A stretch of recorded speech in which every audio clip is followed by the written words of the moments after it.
રાજ્યમાં વરસાદ બાદ અનેક નદી નાળા પર બનેલા બ્રિજ અને વોકવે વરસાદ બાદ જર્જરિત હાલતમાં છે।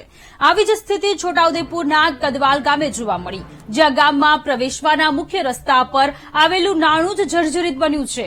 નાળાના સ્લેબ અને છતના સળિયા બહાર આવી જતા ગ્રામજનોમાં ભય ફેલાયો છે। નાળું ગમે ત્યારે ધસી પડે તેવી સ્થિતિને પગલે ગ્રામજનોએ નાળાના સમારકામની માંગ કરી છે। ગ્રામજનોના કહેવા પ્રમાણે અગાઉ પણ નાળાનું સમારકામ કરાયું હતું, જો કે ફરી નાળાની હાલત જર્જરિત બનતા ગમે ત્યારે નાળું ધસી પડે તેવી સ્થિતિમાં જોવા મળી રહ્યું છે। જર્જરિત નાળા પર કોઈ અકસ્માતની ઘટના બને તે પહેલા નાળાનું સમારકામ કરવામાં આવે તેવી માંગ ઉઠી છે। કદવાલ જેતપુર રોડ ની બાજુમાં ડાયવર્ઝન બનાવવામાં આવેલ છે તે ઉભા છીએ।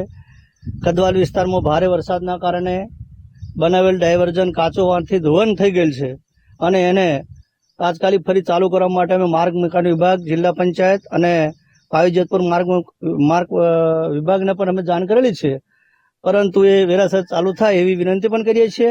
અને જે બાજુમાં જે પુલ છે એ કદવાલ જેતપુર રોડ ઉપર બે પુલ 2 કરોડથી વધારે રકમના કદવાલ વિસ્તારમાં મંજૂર થયેલા છે। માનનીય ધારાસભ્યશ્રીએ રસ લઈને આ કામગીરી કરાવેલી છે, પરંતુ ચૂંટણી હોવાના કારણે આ ટેન્ડર પ્રક્રિયા લેટ થવાથી આ કામગીરી શરૂ કરવામાં આવી નહીં। ચોમાસું પત્તાની સાથે કોન્ટ્રાક્ટર આ કામગીરી કરશે અને કદવાલ વિસ્તારને આનો પહોળા પ્રમાણમાં લાભ મળશે એવી અમે સરકાર પાસે પણ આશા રાખી રહ્યા છે। 1985 સાલનું નાળું બનેલું છે।